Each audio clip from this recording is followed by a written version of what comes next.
I am pleased to welcome you to the Legacy event. We ask that you please turn off your cell phones at this time. Please rise, if you are able, for the processional.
Good afternoon and welcome. I'm Dr. Michelle Filling-Brown, the Dean of Academic Affairs here at Cabrini University.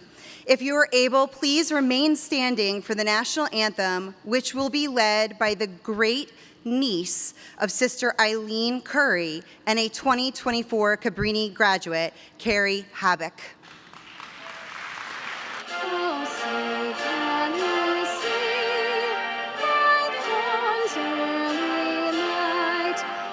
So happy we held, for the twilight's last gleaming, whose broad stripes and bright stars through the perilous fight, for the ramparts we watched were so gallantly streaming, and the rockets' red glare, the bombs bursting in air, gave proof through the night that our flag was still there.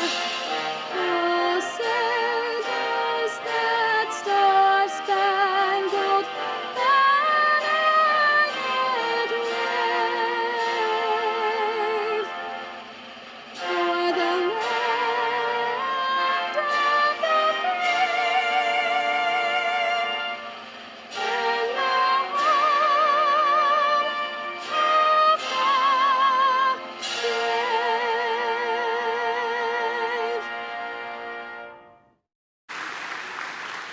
Please remain standing if you are able as I call Sister Diane Olmsted to the podium to provide an opening blessing.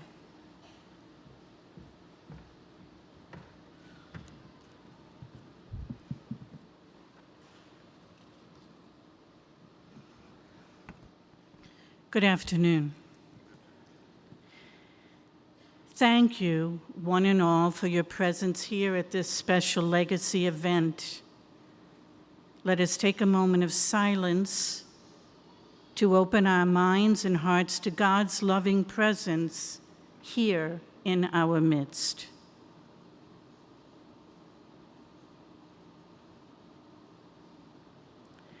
Loving God, we gather today to remember, to celebrate, and to believe. We remember the humble beginnings of Cabrini and the many dreams. We remember Sister Elizabeth Iro, a missionary sister who purchased this land, and Mother Ursula, the founding president of the then Cabrini College. We remember so many missionary sisters who are part of the 67-year history of Cabrini. And we remember every student, faculty, administration, and staff who were and are the living stones of Cabrini. We celebrate the dedication and commitment to excellence in the education of the heart of every student who attended Cabrini. We celebrate the mission and the charism of the missionary sisters of the Sacred Heart of Jesus, which has been the grounding, foundation, and inspiration of all that was done. We celebrate over 17,000 graduates and all the faculty and staff who walked with them. And we celebrate the long-standing commitment to service beyond oneself that is part of our Cabrinian identity.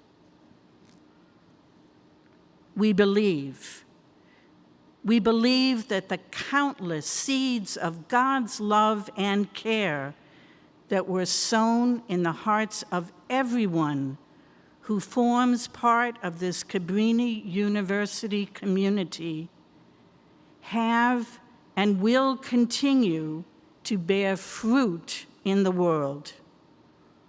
to make it a better place.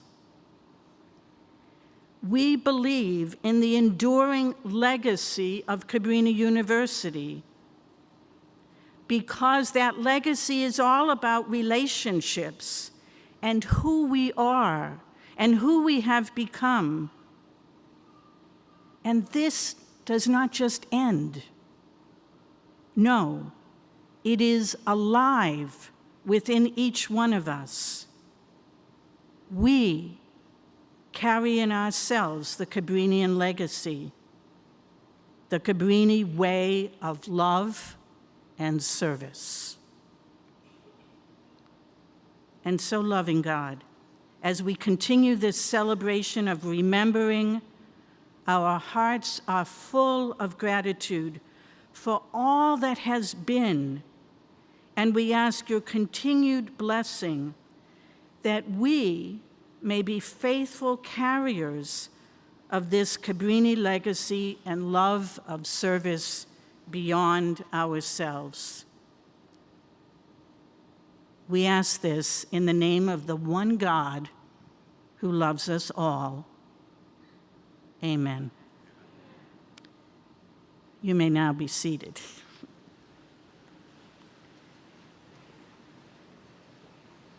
And I would like now to introduce President Helen Drynan to provide a welcome to our event. Helen.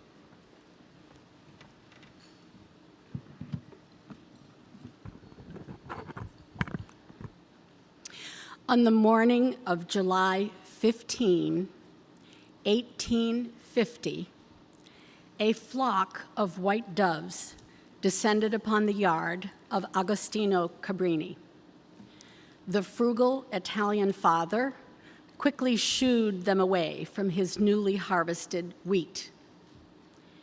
As he waved a branch to frighten the birds, one flew directly into the flail. Agostino quickly untangled the bird, soothed it, and brought it into the house to show his children. That same day, Francesca Cabrini was born, 2 months ahead of schedule. To her family, the doves preceding her birth were a sign that the child would be blessed. That blessed child, Francesca Cabrini, grew into the holy woman, St. Francis Xavier Cabrini, who brings us all together in this place today. As a young girl, Francesca dreamed of becoming a missionary, launching into a canal near her home little paper boats, each holding a violet representing an evangelizer carrying God's word to China and to India. As her life evolved, she inspired other women to join her ministry, founding the Missionary Sisters of the Sacred Heart of Jesus. Their destination expanded beyond Italy to include first New York City and eventually the whole world. Mother Cabrini was recognized as the first American saint by the Roman Catholic Church due to her prodigious accomplishments on behalf of the physically and spiritually poor and needy, with 67 charitable institutions attributed to her inspiration. Her work particularly focused on immigrants, for whom she was named patron saint, and whose welfare continues to be an important care of her order even now. One of the institutions founded by the MSCs that we all have in common is, of course, Cabrini University. Permeated with the charism of Mother Cabrini, this only institution of higher education named for her demonstrates vibrantly everything she stood for, but most particularly her belief in the education of the heart. She knew that it was important to educate the whole person, mind and soul, and it is that legacy that we honor and celebrate in this event today. You will see over the next 40 minutes the way we envision sustaining her legacy well beyond the doors of any of her buildings, including this one, carrying her blessings each and every one of us out into the world from this day forward. Mother Cabrini lived for 67 years, the same number of years Cabrini University has been open. Knowing what an impact her 67 years has had on the world, imagine how great an impact we as her disciples can have by sharing her wonderful legacy as we all go forward throughout the world. Every year on Mother Cabrini's birthday, July 15, a flock of doves is released in her hometown of Sant'Angelo, Italy.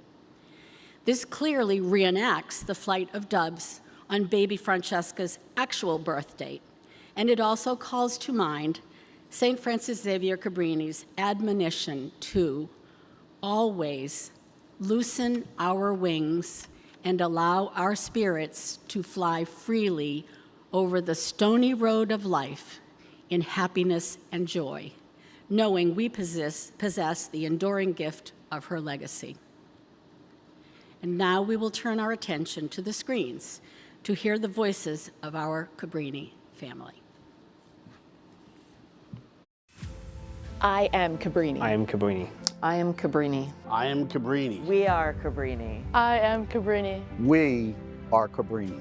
I am the legacy. I am the legacy. I am Cabrini. I am Legacy. We are Cabrini. We are the legacy. I am Cabrini. We are Cabrini.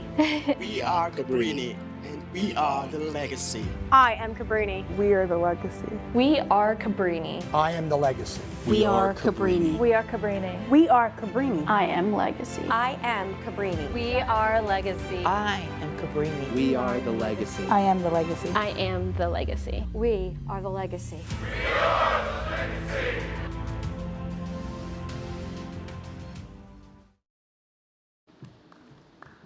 Yeah, we can clap for our Cabrini family.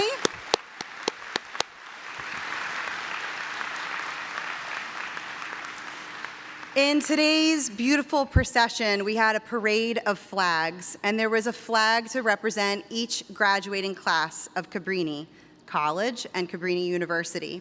Some flag bearers carried the flag representing their own graduation year. Others carried a flag that represents the memory of a loved one. Others carried a flag to honor those who came before them or after them. And today we will celebrate many aspects of our legacy, but we know that our most prolific legacy is in the thousands of students, now alumni, who received Mother Cabrini's Education of the Heart. As Helen mentioned, each year on the anniversary of Mother Cabrini's birthday, doves are released in Italy. Like doves and like missionaries sent out into the world to do the work of Jesus, our alumni are a part of that legacy. Would our flag bearers and all alumni who are here please stand so that we can recognize you and your legacy.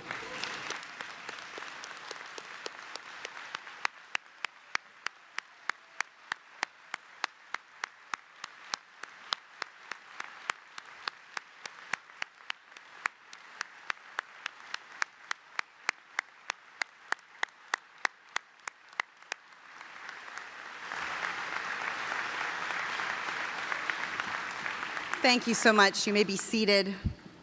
We love each and every one of you so much, and we know that you will continue the work for the common good. These flags today that were carried in after this ceremony will be presented to Villanova so that they can be used for future Cabrini alumni events. We know that our campus is a special place for alumni. So now let's take a look at what some of our faculty, staff, and alumni had to say about their favorite places on campus.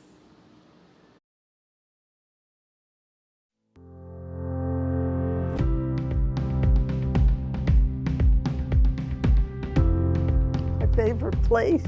Never thought of that. I guess it would be where I taught for most of my time, which is in the Winder Center Lecture Hall. We had a beautiful, elaborate sound system. It was my pride and joy. Everyone who was willing would come in and say, "Let me play my sound system for you." Of course, The sad-looking field behind this building will always be my cherished place because it was not only the field hockey field, it was the softball field back then too. So loved spending time there, looking for hockey balls in the leaves. I enjoy just being in the classroom. Founders Hall, 109 or 106 are probably two of my favorite classrooms on campus, just because I remember being there as a student and I remember now being here as a professor. My friend also has a memorial tree here, so I come and visit as often as I can. The patio on the mansion. We spent a lot of time as international students on that patio, talking about things that happened back home. Behind the mansion, when the weather was nice, that's where we would sit and hang out. One of my roommates, her dog lived with us on campus. We always loved taking her out behind the mansion. Getting to graduate out there, I mean, that was such a big deal, being on that back lawn, and it's the coolest place. I mean, it really, really is.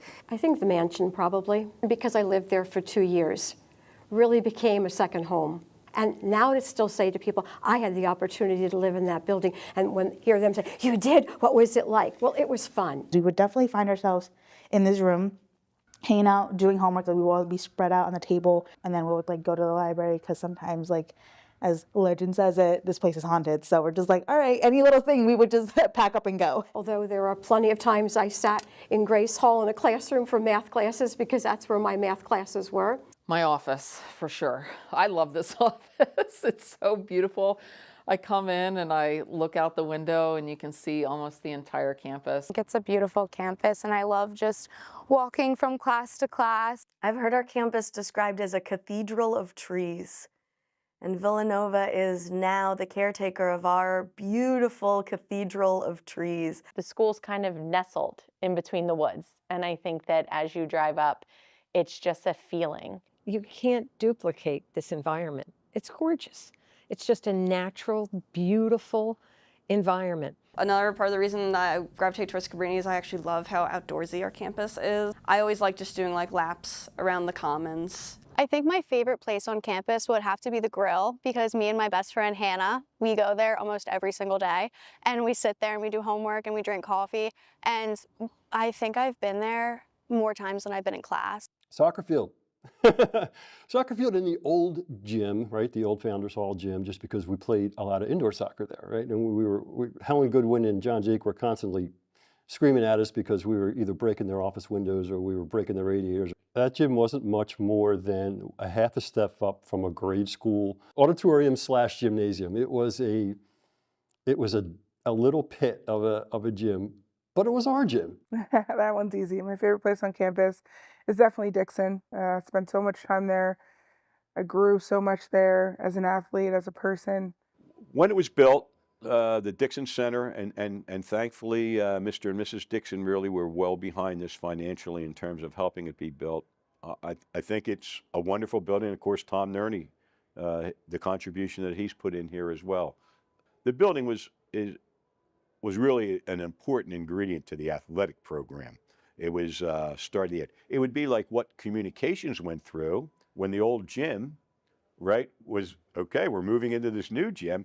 Let's make a really good communications area. The obvious answer is the comm wing. That's where I spent probably the majority of my time, for better or for worse, here. The radio station, for sure. I spent so many hours there. I didn't just do my own show or do the sports talk show or do the broadcasts. I would if I happened to be on campus for some unknown reason, I would go and sneak into the radio station and do an unscheduled show. The Peace Garden. In between classes, having downtime, I'd often sit there and just sit, meditate. One of my favorite places on campus is the bench right in front of Mother Cabrini.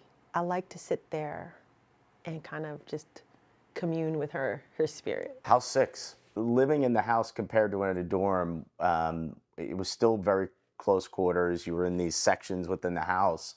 But frankly, that was kind of what I envisioned college would be like in those homes, like in the Animal House mentality of what was happening. And not to say it was anywhere near that crazy. I feel really lucky to have been able to work in the Iderola building. We have a really great science building. My favorite place might actually be the second floor of the library. There's like the little fishbowl room.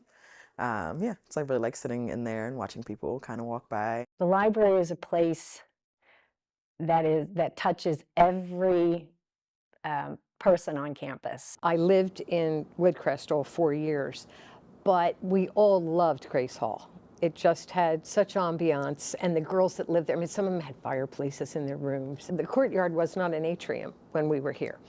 It was open. As soon as the nice weather hit in April, we had the lawn chairs out with, we took all of our album covers and covered them with aluminum foil and put the baby, and we would be laying out there tanning from in between classes. It's House 3. Well, Infante. I don't know if they even call it House 3 anymore, but it's Infante House.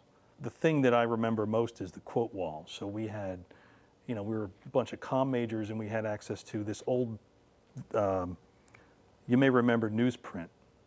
Yeah, dating ourselves, right? So we had newsprint on the entire upper hallway. I mean, anything that anybody said, we would just write on the wall. I was very pleased that they built the David Dunbar Memorial Garden right out in front of Iderola so that we can remember David. I think as my time as a student, really, the foundation was in Founders Hall. The cafeteria is in there, but ultimately, my role as an educator was foundational to those classrooms. The psych lab, a couple of friends and I, that's where we would stay up all night and cram. It's obviously the Wolfington Center. My favorite place on campus is at the Wolfington Center, mostly because as a commuter, that's like my second home. My favorite place on campus is the chapel. I've had so many moments in my life, both joyous and of suffering, and going to Mass or being in the chapel gave me this strength. My favorite place on campus was the chapel, empty. It felt good.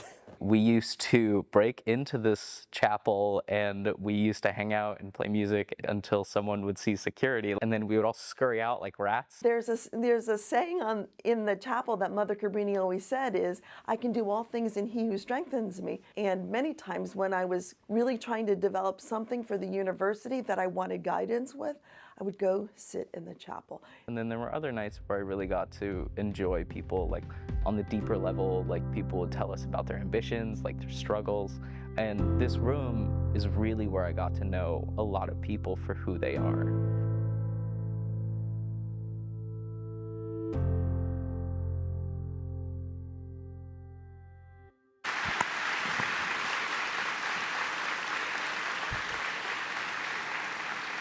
Good afternoon. I am Dr. Angela Campbell, and I serve as the Chief Mission Officer and Vice President for Mission, Diversity, Equity, Inclusion, and Belonging.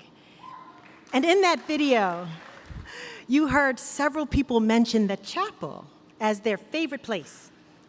Today, we also want to lift up the memory of those members of Cabrini community who have passed away. Over the years, we have lost faculty, staff, board of trustees, students, and alums.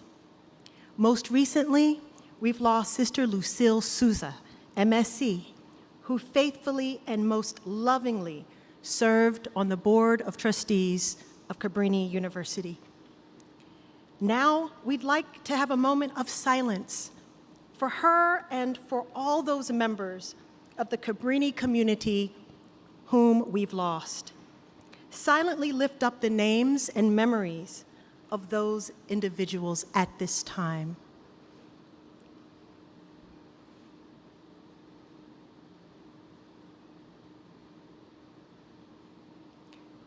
Thank you.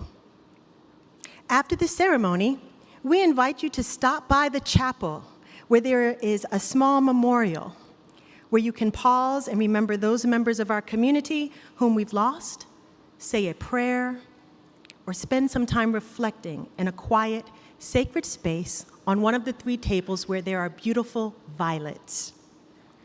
Of course, Cabrini's history begins with Mother Cabrini, Sister Ursula Infante, and the Missionary Sisters of the Sacred Heart. At this time, I want to thank and honor the MSCs who are present with us today. Would the missionary sisters of the Sacred Heart of Jesus please stand if you are able so that we may honor and celebrate you and your precious legacy.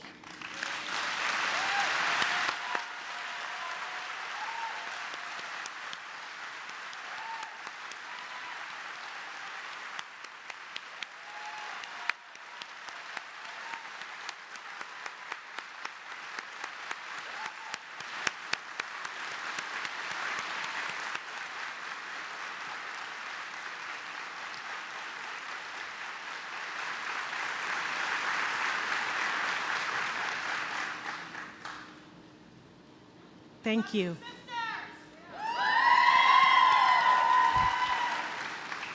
Amen to that.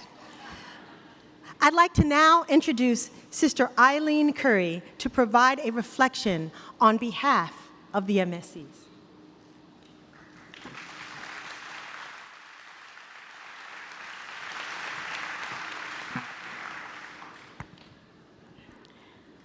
Thank you, Angela. President Dryden, Father Peter, trustees, and the most fabulous faculty and staff in the world.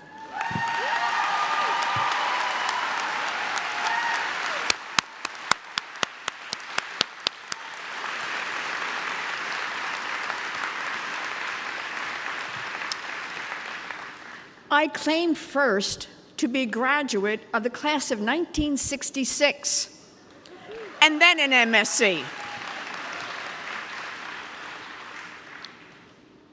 But no matter what year on our degree, we all have a common sacred name. We are Cabrini. This institution came out of the same dream and spirit of the woman Frances Cabrini. So Presidents Ursula, Gervais, Barbara, Regina, Mary Lou, and Tony Idarola, all of whom are with God, gave their energy and conviction so that the dream could unfold, grow, change, and become so much bigger than their own dream. None dreamed alone. They dreamed with everyone who continued the dream to bring the dream to reality. Staff, coaches, trustees, benefactors, amazing faculty. The list is too long for this moment, but they are numerous. And I am profoundly grateful to each and every one of them. Yet we graduates have received so much more than any piece of paper could possibly convey. We have inherited so much more. And as we remain faithful, we will continue to receive. Graduations are called commencements, and my experience of many commencements is that they are quite bittersweet. Goodbyes, congratulations, good luck, let's keep in touch. But commencement's about beginnings. Commence, start, get going, get on with your life now. Live what you have learned, live what you have been given, live what you are becoming. Commencements are bittersweet times, times that pummel our hearts. Then we look forward to reunions and get-togethers, times when something touches us. We remember, we recall, relive, reconnect. What gets touched? Our hearts. Our hearts have a memory and a wisdom of their own. That wisdom defies explanation or rationale. It's part lived experience, the experience of love given and received, of pain and joy. The rest of the wisdom is pure mystery. Frances Cabrini knew from her own life experiences the dreadful paradox of having a human heart. That's why she had such a passion for educating hearts. whether it is in a classroom, a hospital room, parish hall, the mines, prison, children protectorates, wherever, we are challenged to companion, to help other people deal with their human heart. If you saw the movie Cabrini, you heard her say to the sisters, "Don't look away. See what is in front of you." For her, it was all about learning in manifold ways, using all different gifts and talents in order to give them away in extraordinary ways. An egocentric heart is not a healthy heart. It cannot reach out to others. Taking the risk of giving one's life, one's educated heart, away is the sign of a healthy heart. Hearts that recognize their own fragility and vulnerability, but not closed in on itself. Our Cabrini degree is about living out that educated heart wherever we are, doing whatever we're doing. Dorothy Day once said, "The world needs a revolution of heart." We hardly need any proof of that today. Our world needs a heart-centered revolution that can counter the egocentric culture that brings more suffering and pain. Our times need educated hearts, willing, wherever they are, whatever they're doing, to see, to ponder, and to act. I ardently believe that this time needs the many thousand Cabrini educated hearts. My dear friends, we are together. We are Cabrini. We're now going to see some of the video of that Cabrini character.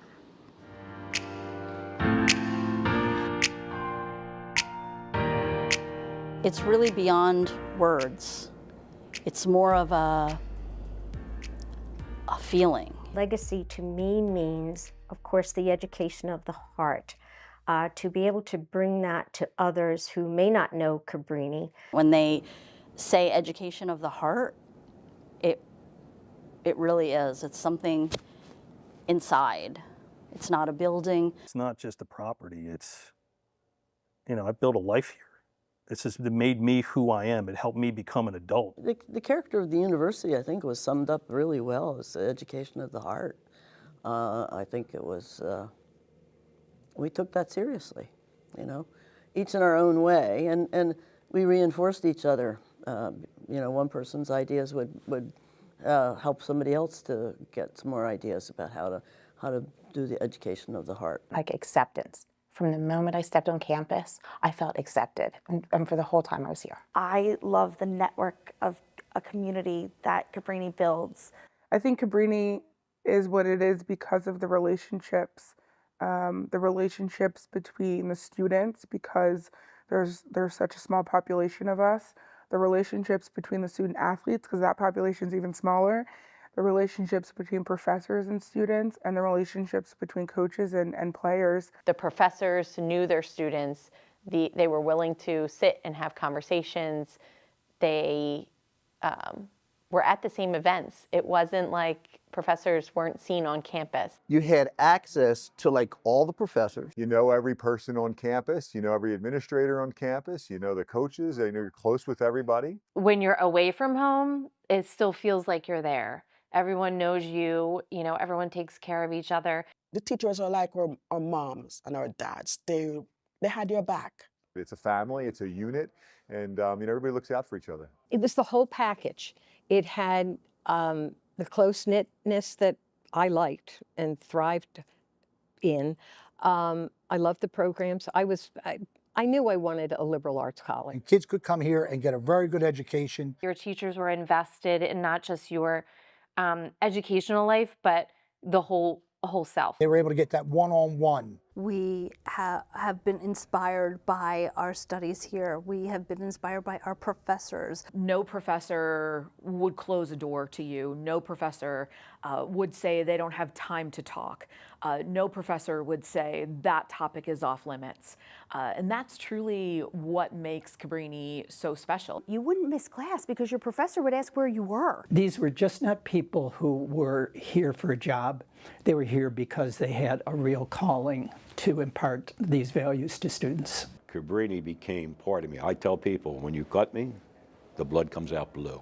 It seemed to me as a student, especially in looking back, that they were there to help me more as a person than they were to help me get a grade. It just seemed like my development, my experience inside and outside the classroom was equally important to them. They would take you as you were, where you stood, how you stood. And the expectations were very high, but so was the support. They inspired you to be your best. It's such a small community of people helping each other. So you're not going to remember if you got an A in this class, but you're going to remember the memories you made with your friends and the fun you had. It's just the relationships that I formed are that's Cabrini to me. The camaraderie that we all have as fellow Cavs, fellow Cabrini alumni. The legacy is what we create and the memories we all share together. For me, the Justice Matters curriculum is at the core of what makes Cabrini Cabrini. Cabrini is unique in the fact that it had engagements for the common good. Where students learn about their own values, learn about how to participate in the community, and then learn how to make real and lasting change. Like, what can you leave as something that is a common good? To be willing to take action if there is an unjust situation. If I was radicalized in any way, it was the 4 years that I spent at Cabrini, and that I knew leaving Cabrini that I had a responsibility to the next generation. I knew I had a responsibility to community, to building community. What are some responsibilities that are bigger than yourself? And how would you look into that world knowing that, you know, what you eat, what you say, what you do, where you go, leaves a trail for whoever is going to come after you. That's such an important part of the character of this school, is kind of the giving back piece of it, and instilling that in the students here as being an important part of like who you are. Serving and caring for the world that you're working in rather than just being in and working is something that I believe really carries that Mother Cabrini legacy. Having a voice in a small setting and growing. How we don't always get it right, how we many times get it wrong, but that we stay in it, in relationship with each other. I came from a high school of 3,000 students. I went to a college of about a third of that size, and it felt like home. When I think of Cabrini, I think of community, I think of being a helping hand in the world and just giving back to others. This is where you come to find people who are like family.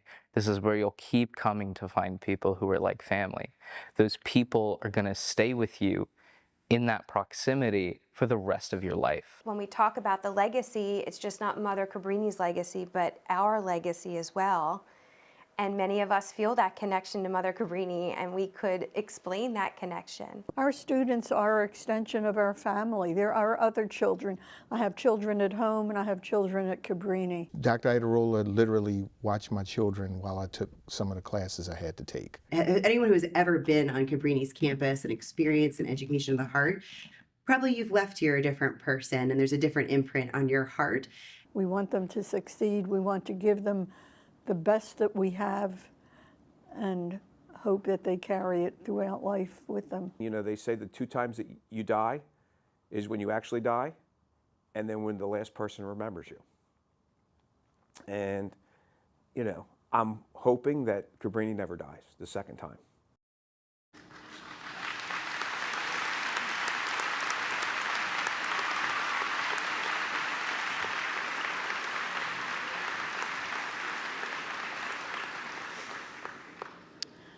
We are so grateful that Villanova University, a Catholic institution founded by the Order of St. Augustine in 1842, will lift up this Cabrini legacy in higher education.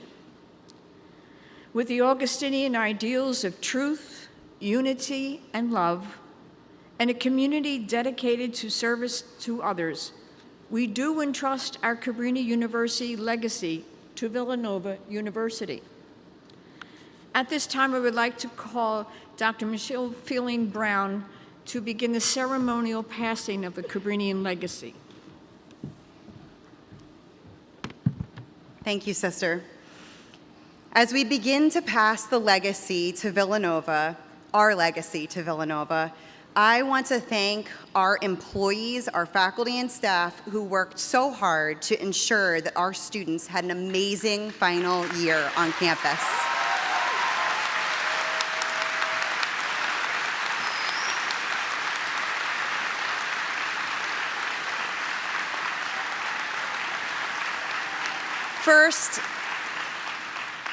First, I want to acknowledge our outstanding faculty. And so first, would our faculty who taught throughout this 23-24 academic year stand and remain standing? These faculty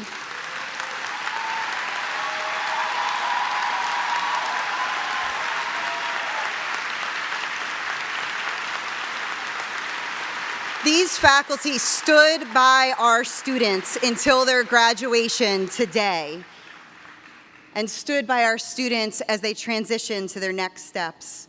I am personally so grateful for your devotion to our students. We could not have gotten through this year without each and every one of you. Next, would all faculty who have ever taught at Cabrini please stand so we can give all of you an outstanding round of applause.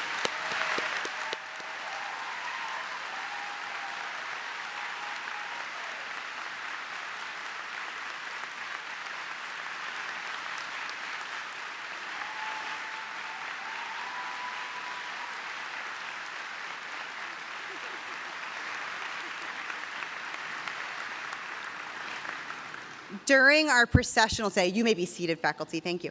During our processional today, our academic leaders, Dr. Erin McLaughlin, Missy Terlecki, and Kimberly Boyd, carried in the official registries of the university. Each year at our matriculation ceremony, the incoming students sign these registries, marking their entry into our Cabrini community that values academic excellence. By placing these registries on the front table and lifting up the names of our students and alums, I am passing the care for our alumni to Villanova University. We also know that our partner schools, Eastern, Gwynedd Mercy, Ursinus, and Holy Family, will continue to care for our Cabrini students as well. I am so grateful for how those institutions stepped up to welcome our students so that they can finish their degrees. Thank you also to Villanova, who will annually provide opportunities for our alumni to gather in community. I'd now like to introduce Dr. Ann Filippone, Dean of Student Engagement and Leadership.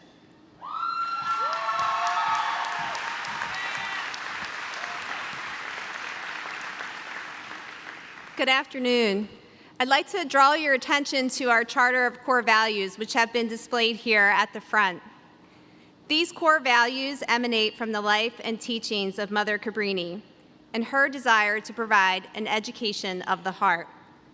Our core values of respect, vision, dedication to excellence, and community have existed as a standard for our work and how we achieve that education of the heart. Each of us in this room have contributed to these core values and therefore to Mother Cabrini's education of the heart. While some groups have already been recognized, I would like to especially highlight our amazing staff members. For those who were here with us this year, please stand.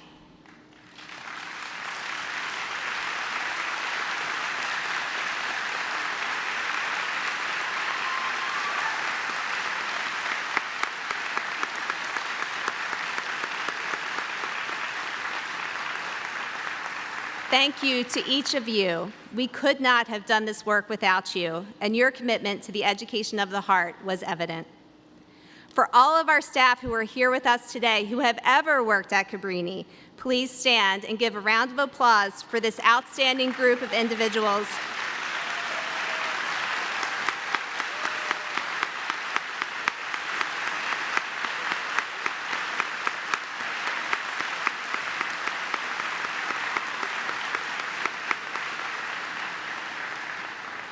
Each of you have strengthened our community in such meaningful ways, and we are so grateful for your participation. As you look around this room at the championship banners that surround us, you can see the incredible work of the next group that I would like to recognize and their clear commitment to these core values. I would like to ask all of our student athletes, current and past, and our coaches to please stand and be recognized.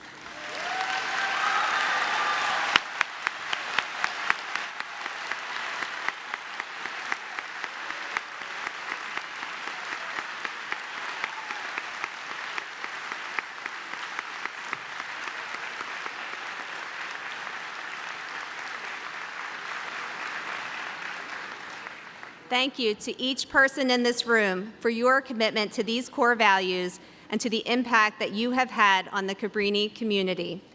And now we entrust these core values to Villanova University.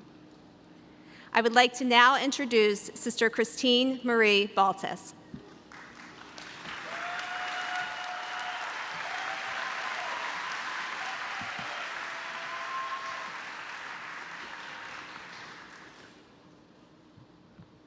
Father Peter, on behalf of the Missionary Sisters of the Sacred Heart of Jesus, on behalf of the Missionary Sisters of the Sacred Heart of Jesus, I present to you the first-class relic of St. Frances Cabrini. May her great love of the Sacred Heart of Jesus, the love that inspired and motivated her to labor on behalf of the immigrant and the poor, be a source of inspiration for you and the Villanova University community. We are confident that you will place it where it will be honored and venerated, especially at Cabrini feast days. Thank you. I'd like to now invite the Board of Trustees Chair, Amy Lambert, to introduce the next part of the legacy.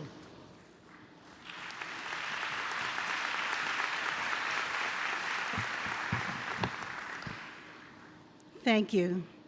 Today I carried in a gavel that is on the front table to represent that the Cabrini legacy will be represented on the Villanova Board of Trustees. In accordance with the agreement, Villanova will have 2 board seats filled by people who represent the legacy of Cabrini. One shall be the provincial, or her designee, which will allow for the missionary sisters to continue to be engaged. A second seat shall be another representative of Cabrini University. In accordance with the trusteeship process, Cabrini's Board of Trustees voted upon a suggested list that was presented to Villanova. Villanova will conduct their internal process to select the second trustee seat. These 2 board members will then become part of the Villanova Board in January of 2025, in accordance with the onboarding process of new trustees at Villanova University. We are so excited that our legacy will be represented on the board at Villanova. And now I'd like to invite President Helen Dryden back to the podium.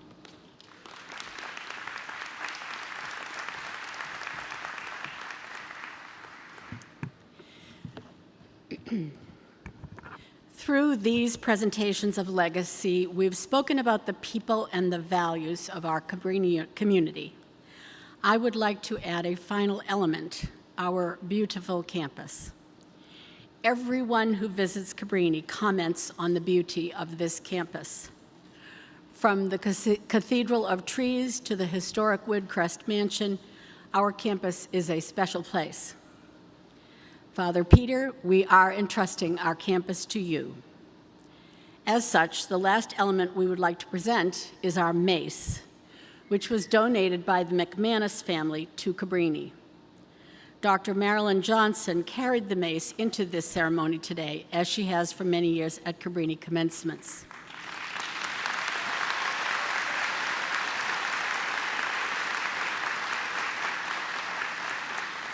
The tradition of a university mace dates back to medieval times, and universities and governing bodies like the House of Representatives and British parliaments have ceremonial maces.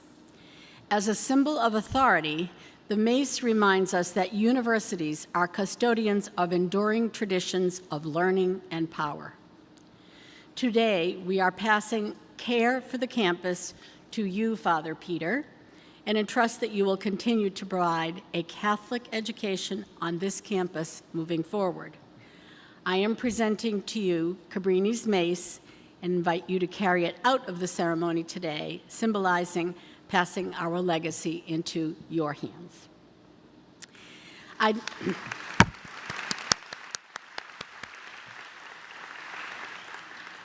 I would like to now invite Father Peter, President of Villanova University, to make some remarks.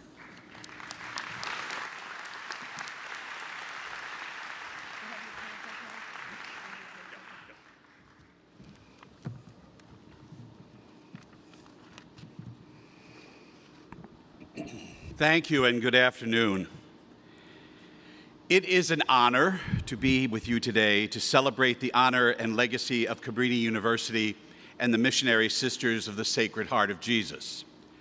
Earlier today, you celebrated commencement, a moment that is often seen as the end of a chapter. However, to commence means to begin anew, to have a fresh start. And as I stand before you, that is what I envision for the Cabrini community. Like the paper boats Mother Cabrini so famously set on the water, floating towards the horizon, eventually you cannot see them, but that does not mean that they are not there, floating on, carrying on. And that is how I see the legacy of Cabrini. The Cabrini spirit will live on and take a new shape at Villanova University.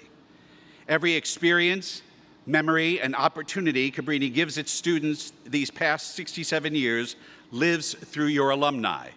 And now at Villanova, we have the honor of carrying the spirit of a Cabrini education forward for a new generation of students. It may not look the same, but change is not the end. It is a new beginning, a new home, which is what Villanova means. It's almost as if the agreement between our two institutions was preordained. Since discussions began between the two institutions, there have been numerous symbolic moments. Both of our institutions were founded in the service to immigrants. Our missions are centered on educating the mind and the heart. Even our campus chapels boast images of each other's patron, with stained glass windows for Cabrini at Villanova University and Augustine at Cabrini's chapel. It is almost as if Mother Cabrini and Augustine were guiding us towards this path and allowing the spirit of Cabrini to continue, albeit in a new form. And I was somewhat amazed that her father was named Agostino, which in Italian means Augustine. So today, I stand before the Cabrini community, and I humbly thank you. Thank you for all you have done for Catholic education in the Philadelphia region, educating thousands of students in this faith tradition. Thank you for entrusting to Villanova your mission, your legacy, and your values.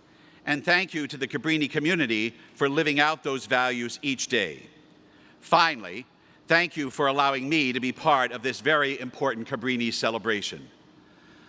On behalf of the entire Villanova community, I promise to take this responsibility that you have given us seriously.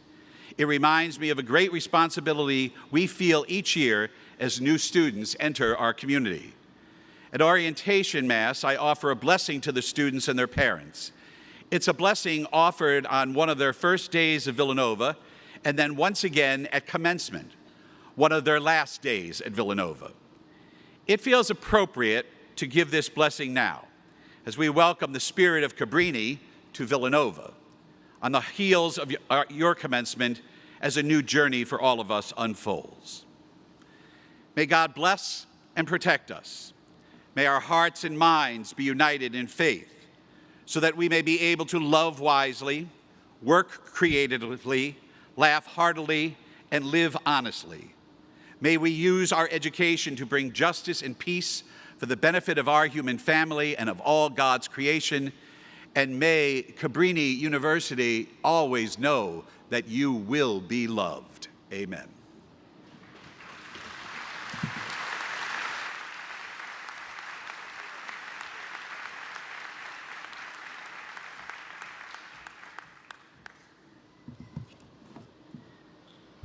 Thank you, Father Peter. As we ceremonially close Cabrini University, we encourage all of you to go forth and live out Mother Cabrini's legacy and carry the mission and core values wherever you go. Today you will receive a bookmark designed by our graphic design students that can be a lasting reminder of what we are called to do and live as members of the Cabrini community.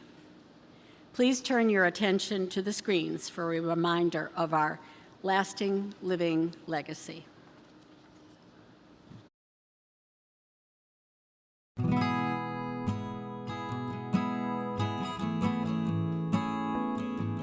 Mother Ursula, I arrived on campus in 1967, and she had been the founding president since 1957.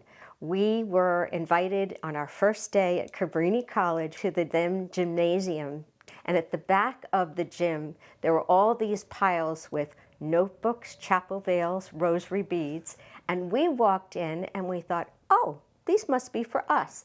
So we went and we each picked up a little pile of these items, came and sat down, and all of a sudden this figure, small, diminutive figure, just kind of floated into the gym. And she said, young ladies, you are Cabrini College women.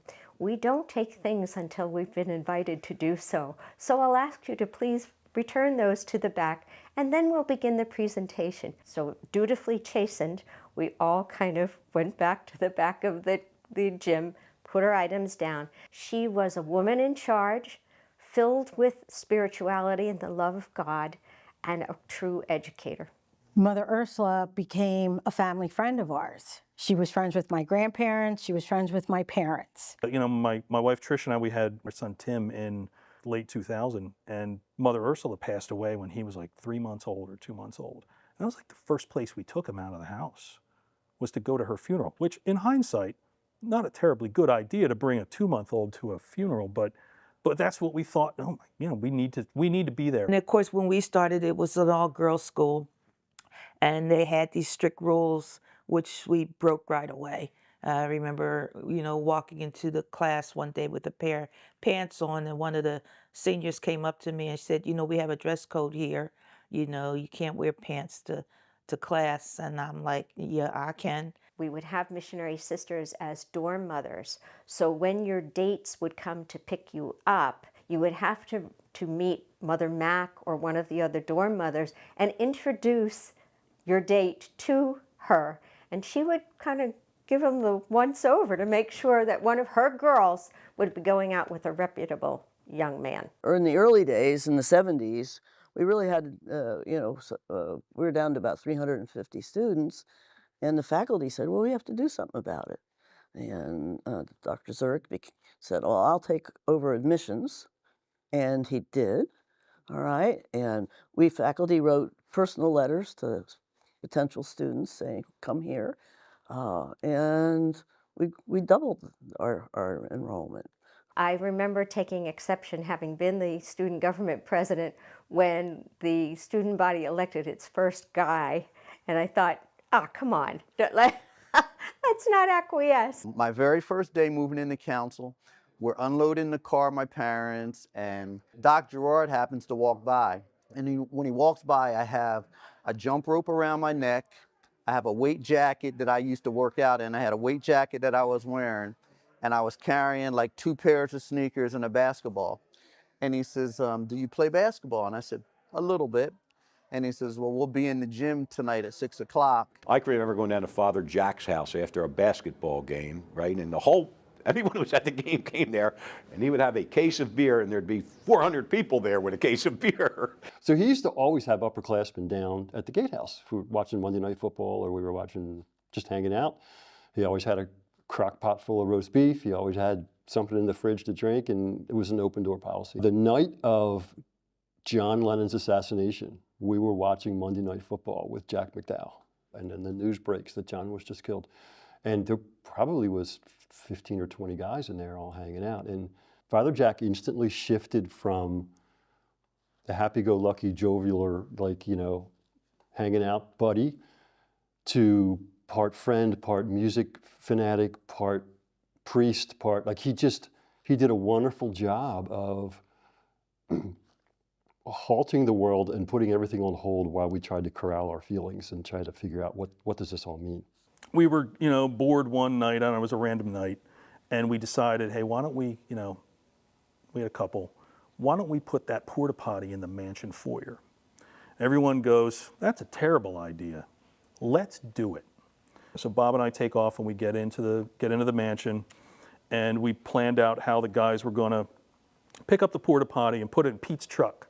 And they were going to drive, so they had to tip it on its side, and they were going to drive the truck from Residential Boulevard, front of House 2, all the way down around between is it still called the Royman Center? So between the library and the Royman Center, across the back lawn of the mansion, somehow we're going to get it inside. And then we hear them coming. And it was the most glorious sight I've ever seen. It was like dudes hanging off the truck, the porta potties like dragging down the back of the truck. And we open the door and this thing barges in, we stand it up. My last semester, I just decided to go nuts because I wanted to graduate in the spring. And I was too exhausted to drive to Norristown where we were living at the time. And Dr. Idarola was like, here, you go over there and sleep on the couch. I know you're going through final exams. And she told everybody in the mansion, like, leave him alone. If I had to drove home, I probably would have been in a car accident. But she was like, yeah, go over there. Just don't, you know, take your pants off or anything. But, you know, just go over there and lay down. My junior year, we were going to the championship game, and we were very nervous.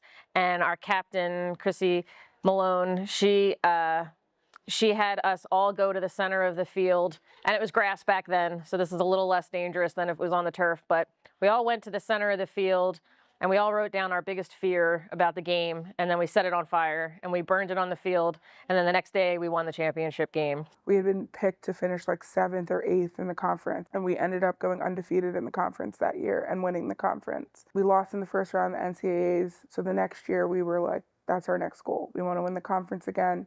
We want to get an NCAA win because that hadn't been done in the program yet. My junior year, we finally won that first NCAA game. I got selected to go visit our mission, Mother Cabrini's mission in Swaziland, and we were working with African orphans. My experience in Swaziland with the missionary sisters, like Sister Barbara and Sister Diane, was probably the most transformative experience that I had. Truthfully, I didn't pay too much attention to the missionary sisters until I went to Brazil. I visited a nursery school for children of prostitutes. Just let that sink in. So the missionary sisters set up a nursery school so the mothers could sleep after they had been working all night as, you know, sex workers. But the missionary sisters didn't hold, they realized that these were women who needed to earn money for their children, and the sisters took care of the children during the day. And I just said to myself, wow. This campus, and yes, while it's beautiful, I just think it holds the story for so many people's lives. I mean, this is where we made who we are. I can't believe I keep getting so choked up.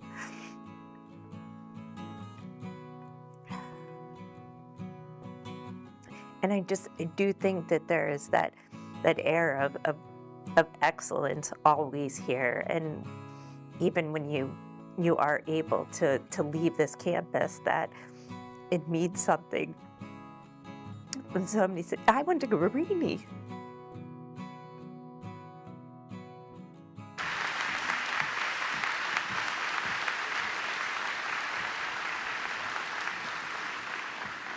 I hope that you have enjoyed these videos as much as I have, and I want to personally thank Professor John Doyle and his students who put all of that together.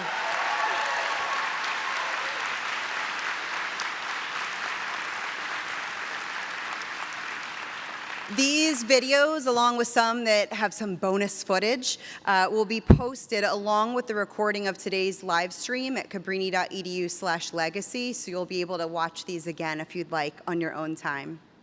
Before we close our ceremony today, I'd like to share some logistical details for the rest of our time together.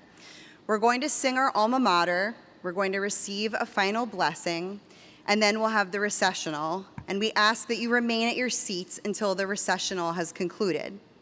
We're going to invite you to 2 locations for continued fellowship. Under the tent on the upper athletic field, you'll find refreshments, and in Grace Hall, there's a spot to take photos, a spot to sit down if you need to take a break, as well as a display of folded paper boats and doves that have responses from our Cabrini community about legacy. Please enjoy the display, and if at the end of the event you feel moved to take a paper boat or a dove with you to remember our connectedness as a Cabrini family inspired by Mother Cabrini's courage, like the violets on the paper boats, we encourage you to take those with you. Restrooms will be available in Grace Hall. The first floor of the mansion and the chapel will be open until 7 p.m. The bookstore, as you probably saw, is set up outside of Grace Hall for your purchases. And the last shuttle, if you parked in a remote location, the last shuttle will leave from the gravel lot at 7 o'clock. We ask that you take everything with you from Dixon. You won't be able to get back in here later. And we ask that you remove all cars as you exit campus by 7, as the campus will be secured after this event. I want to personally thank every person who made this event and our commencements today possible. We often forget that there are many hands and hearts behind the scenes to make moments like this possible. And I want my colleagues who worked very hard today to know that they are seen, valued, and appreciated, especially in this moment.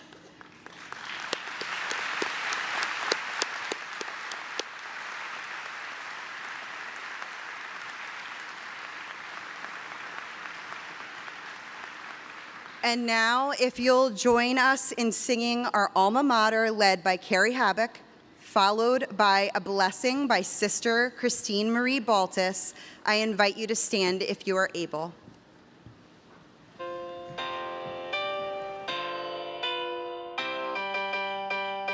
With honor and with dignity, we stand together strong against injustice in this world. We know where we belong.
the Cabrini family has gathered today to celebrate Cabrini's 67 years of offering to thousands of students not only academic degrees, but the opportunity to experience a unique education, an education of the heart.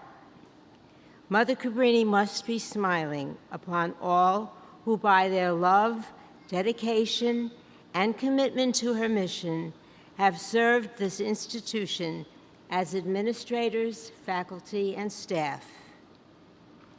We are deeply saddened by the realization that Cabrini University is closing. But because we have all been blessed to share in the charism of the Missionary Sisters of the Sacred Heart of Jesus, we'll be able to carry on Cabrini's mission in meaningful ways.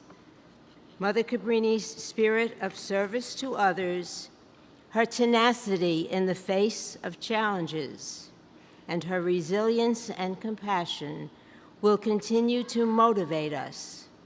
Let us follow in her footsteps and strive to make our own her motto, our motto, I can do all things in Christ who strengthens me. We ask God's blessings upon the members of the Villanova University community who have journeyed with us during this difficult year. We have experienced their kindness, spirit of collaboration, and countless offers of assistance. They have shown us compassion and have assured us that the Cabrinian legacy will be honored on this campus. Their words and actions have demonstrated what it means to live out the Augustinian value of unity. We ask Mother Cabrini's blessing as we go forth with a spirit of gratitude, peace, and trust. Amen.